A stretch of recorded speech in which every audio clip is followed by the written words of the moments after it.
rádio e a TV Brasil Espírita apresentam o Evangelho segundo o Espiritismo e sua simplicidade. Apresentação: César Perry.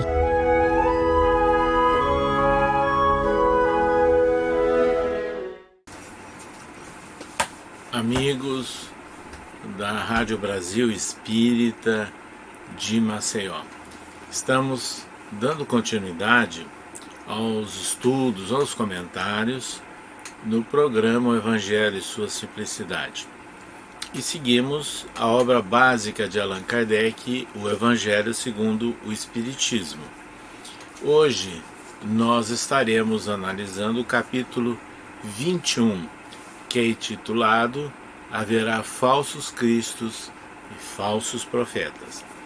Esse capítulo ele é muito importante para todos nós, porque ele nos dá conta, inclusive, de versículos, vários versículos do Novo Testamento, com alertas feitos por Jesus, alertas feitos por discípulos de Jesus, com relação aos falsos cristos ou falsos profetas. Allan Kardec inicia sempre o estudo do Evangelho segundo o Espiritismo anotando versículos de um evangelista. Então ele inicia com Mateus. Por exemplo, a árvore que produz maus frutos não é boa, e a árvore que produz bons frutos não é má, porque cada árvore se conhece pelo seu próprio fruto. Então esse é o capítulo inicial, atribuído a Lucas, e em seguida tem o capítulo de Mateus. Guardai-vos dos falsos profetas, que vêm a vós cobertos de peles de ovelhas, e que por dentro são lobos rapazes. Vós os conhecereis pelos seus frutos. Pode-se colher uvas dos espinheiros ou figos das sarças? Então esses dois evangelistas que Kardec reúne no início do estudo do capítulo 21 tratam exatamente da árvore, dos seus frutos, dos seus reflexos. E com isso analisa-se o que as pessoas falam, fazem e aquilo que é produzido por ela, o efeito, a repercussão do que ela produz. Então seria a caracterização do bom e do mau fruto. Então isso é muito significativo para nós, essas duas colocações que Allan Kardec faz em torno de versículos de Lucas e de Mateus. Mas ele também coloca versículos de Mateus e de Marcos. Guardai-vos de que alguém vos seduza, porque vários virão sob o meu nome dizendo, eu sou Cristo, e eles vos seduzirão a muitos. Levantar-se-ão falsos cristos, falsos profetas, e seduzirão a muitas pessoas. Mas será salvo aquele que perseverar até o final. Então é importante que a outra colocação que Kardec destaca é também dos mesmos evangelistas. Então, se alguém vos disser, o Cristo está aqui ou está ali, não o creais, porque se levantarão falsos cristos e falsos profetas que farão grandes prodígios e coisas de espantar, até seduzir, se for possível, aos próprios escolhidos.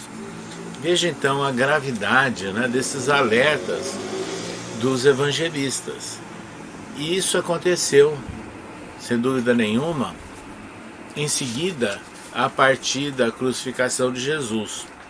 Aliás, é Paulo de Tarso, o grande apóstolo da disseminação, da divulgação da mensagem de Jesus, que continuou fazendo o alerta a respeito dos falsos profetas. E ele entrou em contato com muitos médiuns, curadores, médiuns que faziam profecias, e que ele deixou claro que eles não falavam em nome de Jesus. Então isso é muito importante, porque Paulo tinha conhecimento. Paulo havia não conhecido pessoalmente Jesus, mas ele estudou os relatos, as informações que traziam a respeito de Jesus, e ele tinha um bom preparo intelectual, não é? Como a sua antiga formação para ser um doutor da lei. Então ele tinha condições de discernimento, tinha condições daquilo que nós chamamos de autonomia intelectual. Assim, ele identificou, por exemplo, no início das suas tarefas, na sua primeira grande viagem, quando ele chegou à ilha de Chipre, ele foi procurado por emissários do governador romano, do procônsul romano Sérgio Paulo, e que era rodeado de magos, né, de curadores, e que não resolviam o problema de saúde dele. Paulo curou. E aí houve um diálogo áspero, né? Houve inclusive uma reação por parte de um desses magos que influenciavam e que enganavam o governador romano. Mas Paulo, quando ele chegou também no continente europeu, na sua segunda grande viagem, em Filipos, onde ele estava aparecia uma moça, uma senhora, e que em altos brados gritava que escutasse o enviado do Altíssimo, né? E aí ele quis saber quem era ela. Ela era a famosa pitonisa da cidade, a chamada pitonisa de Filipos. Quem eram as pitonisas? Eram médiuns que viviam, né, sobreviviam às custas de cobrança das suas informações e práticas mediúnicas. E ela fazia todo aquele barulho, querendo chamar a atenção de Paulo e de seus seguidores, enganando mais uma vez a população para dizer que ela valorizava Paulo também. E Paulo, certo dia, interrompeu a sua alocução e se dirigiu indignado, afastando aquela entidade que enganava aquela médium. Entre aspas, ela perdeu a mediunidade. Isso causou uma revolta na população, inclusive, porque a cidade dependia dos proventos materiais, né? Da vinda de forasteiros, de curiosos, de pessoas que vinham consultar a pitonisa da cidade de Filipos. Então Paulo, em vários momentos, teve contatos desse tipo. E, inclusive, certa feita, um desses espíritos que estavam aterrorizando e fazendo influências negativas em torno de pessoas, obsidiando pessoas, e alguém se dirigiu a eles afastando-os em nome de Jesus. Aí ele disse, a entidade espiritual disse: eu sei quem é Jesus e sei quem é Paulo, e vós, quem sois? Então vejam bem, aquela entidade demonstrava que ela reconhecia a autoridade de Jesus, reconhecia a autoridade de Paulo, mas ela queria saber quem era aquela pessoa. Então nós caímos naquela situação do conhecimento da árvore pelos seus frutos. Então isso é muito importante, a chamada autoridade moral, que todo médium deve ter, não é? O médium, portanto, uma das características da mais alta importância é ele ter autoridade moral, ou seja, aquilo que ele orienta, as mensagens de que ele é intermediário sempre, deverão também colaborar e pautar a sua vida, a sua existência. Isso é realmente extremamente importante, porque os espíritos, eles são atraídos e são resolvidas as questões deles quando o médium, as pessoas que estão atendendo um doente ou um obsidiado, têm autoridade moral. A propósito, nós nos lembramos inclusive do grande pioneiro Eurípides Barçanufo, lá da cidade do interior de Minas, Sacramento. Ele era médium, né? Vários dons mediúnicos. E havia um espírito ligado à Inquisição, que era um terrível perseguidor e ameaçador do jovem médium Eurípides Barçanufo. E nas reuniões, Eurípides procurava manter a tranquilidade, a paciência, né? e atendendo com uma tranquilidade aquela entidade que o admoestava, que o perturbava, que fazia zombarias dele, né? O tempo passou, um dia aquela entidade cedeu. E quando ela cedeu, ela disse o seguinte, que ela havia finalmente reconhecido o valor daquele médium, daquele jovem. E daqui para frente, ele seguiria aquele jovem médium como um cachorrinho segue o seu dono. Então, é pela autoridade moral, não é? É que nós podemos reconhecer os verdadeiros profetas. Profeta aqui está no sentido geral. Podemos reconhecer os verdadeiros médiuns, os verdadeiros intérpretes da mensagem de Jesus. Então isso é realmente uma lição marcante para todos nós, não é? E a propósito, para nós sabermos o quanto isso é valoroso, que nós temos também destacado no Evangelho segundo o Espiritismo, um trecho, versículos, escrito por João, e que Kardec comenta: meus bem-amados, não acrediteis em todos os espíritos, mas experimentai se os espíritos são de Deus, porquanto vários falsos profetas se ergueram no mundo. Mais uma advertência feita por um evangelista, no caso João. Então os fenômenos espíritas em geral, ou a presença dos médiuns, é para nos mostrar que eles deverão demonstrar pela ação, pelos reflexos das suas ações, o verdadeiro objetivo, o verdadeiro sentido da mensagem de que eles são intermediários, não é? Então é essa relação que nós temos que destacar, né, entre mediunidade, médium, as orientações que ele faz e as ações que as concretizam, as ações por parte dele e das recomendações que ele passa às pessoas, tendo coerência, portanto, com suas recomendações e seus ensinos.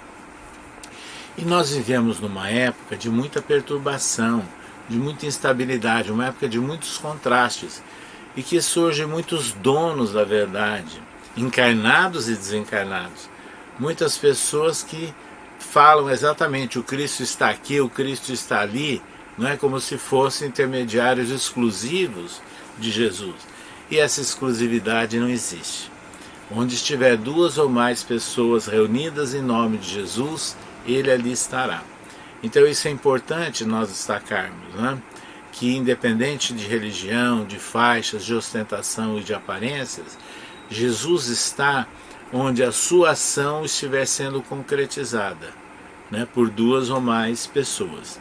Então é a fase que nós vivemos em que nós temos que aprender efetivamente de reconhecer as árvores, né, pelos frutos que estão produzindo, e não apenas pelo discurso, pelo chamamento, pela ostentação da fala, pelo convencimento, que é comum hoje, né? Vejam nas mídias, né, em geral, quantos religiosos, né, fazendo promessas e muitas vezes enganosas às pessoas. Isso é muito triste, essa fase que nós vivemos e a utilização que se faz da mensagem em nome de Jesus. Então, Allan Kardec, ele coloca algumas mensagens espirituais em O Evangelho segundo o Espiritismo, comentando isso. Então ele põe uma conclamação, por exemplo, de Luís o Espírito: continuai, pois, avançai sem cessar, e que a vossa divisa seja a do progresso, mas a do progresso contínuo em todas as coisas, até que chegueis, enfim, a esse termo feliz, que vos esperam todos aqueles que vos precederam. Então é a relação entre causa e efeito, entre proposta, ação, concretização. Allan Kardec, ele coloca também nesse capítulo uma mensagem extremamente importante: os caracteres do verdadeiro espírita, assinada pelo Espírito Erasto. Aliás, o Espírito Erasto, num livro precedente de Kardec, no livro dos médiuns tem muitas mensagens de orientação sobre a prática da mediunidade e que vale a pena serem lidas. Estão no capítulo 17, que fala sobre a formação dos médiuns. Mas, voltando a essa mensagem de Erasto, Caracteres do Verdadeiro Espírita, ele dá um alerta: desconfiai dos falsos profetas, e que essa recomendação é útil em nossos dias principalmente. Concluir que o verdadeiro missionário de Deus deve justificar a sua missão pela superioridade, pelas suas virtudes, por sua grandeza, pelo resultado e pela influência moralizadora de suas obras. Então é pelos frutos que se conhece a árvore. Outra questão que ele chama a atenção é que o médium verdadeiro e o espírita, que se caracteriza realmente como verdadeiro espírita, ele não chama a atenção ou não se vangloria, né? Na verdade, ele procura destacar o trabalho que deve ser feito por todos, e não mostrando ele como sendo o grande intermediário responsável por tudo isso. Então, os verdadeiros profetas se revelam pelos seus atos, não são adivinhados. Os falsos profetas se colocam eles mesmos, né, como enviados de Deus. E os verdadeiros profetas, eles são reconhecidos pela ação deles, e não pelo que eles falam, ou pelas insinuações, ou pelo uso, às vezes, até da inteligência para tentar envolver e convencer as pessoas. Então essa mensagem de Erasto: desconfiai, pois, dos falsos profetas, sobretudo num tempo de renovação, porque muitos impostores se dirão como enviados de Deus, e eles proporcionam nas várias situações da terra uma vaidosa satisfação, mas uma terrível justiça os espera lá do outro lado. Então, as mensagens que Allan Kardec coloca são realmente marcantes, significativas, para nós valorizarmos essa identificação do verdadeiro profeta, do verdadeiro médium, dos caracteres do verdadeiro espírita, daqueles que podem ser enquadrados como falsos profetas.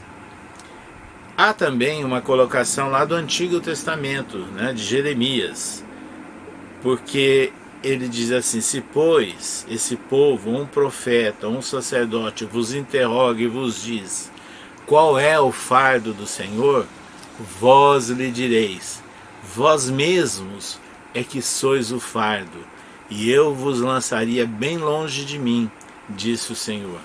Então, na verdade, nós temos que deixar de ser o fardo pesado, não é? Mas aprendemos a carregar em nossos ombros o fardo leve, com base na compreensão dos ensinos de Jesus. E aí o jugo de Jesus será suave. O jugo tem o significado de disciplina, tem o significado de educação, de orientação. A propósito, né, quando nós estamos falando do fardo leve e do jugo, nos vem à mente, para encerrar esses comentários do capítulo 21 do Evangelho segundo o Espiritismo, o grande médium brasileiro, Francisco Cândido Xavier. Médium natural, não era espírita desde os 5 anos de mas aos 17 anos ele se torna espírita. Funda o Centro Espírita Luiz Gonzaga, no interior de Minas, na pequenina cidade de Pedro Leopoldo, 1927. 4 anos depois, ele já era médium psicógrafo, ele estava fazendo as suas meditações, as suas orações à beira do açude da cidade de Pedro Leopoldo e via a formação de um vulto espiritual. Era Emmanuel, e se apresentou como orientador de Chico. O Chico levou um susto, porque Emmanuel falou da tarefa que ele deveria cumprir. E aí Emmanuel deu uma recomendação para que o Chico sempre fosse fiel a Jesus e a Kardec, E se ele, Emmanuel, ensinasse alguma coisa diferente de Jesus e de Kardec ao Chico, que Chico o abandonasse, mas mantivesse a sua fidelidade a Jesus e a fidelidade a Kardec. Essa foi a tarefa missionária de Chico, sempre com muita simplicidade, humildade, grande espontaneidade, uma terrível dedicação e continuada ao próximo, né? Exalando amor em todas as suas ações. São características do verdadeiro profeta. E aí nós lembramos também que Emmanuel deu uma recomendação muito semelhante a essa que nós lemos de versículos bíblicos. Porque Chico queria saber, mas como eu poderei conseguir tudo isso? E aí Emmanuel repete para ele 3 vezes a palavra disciplina, disciplina e disciplina. Então, a grande recomendação para a todo ceareiro que quer efetivamente se transformar num verdadeiro profeta, ou seja, num verdadeiro médium, tendo os caracteres do verdadeiro espírita, ele tem que demonstrar, através do esforço diário, o apego à mensagem de Jesus, com base nas análises e recomendações de Kardec. É a fidelidade a Jesus e a fidelidade a Kardec, e com disciplina, com persistência, com muito esforço e muita paciência. É por isso que o Evangelho segundo o Espiritismo, em outro trecho, tem a conceituação que Allan Kardec faz do verdadeiro espírita, que é aquele que se esforça no dia a dia para suplantar as suas limitações, as suas más inclinações. Então todos nós deveremos adotar como base, né, para o roteiro de nossas existências na atual jornada reencarnatória.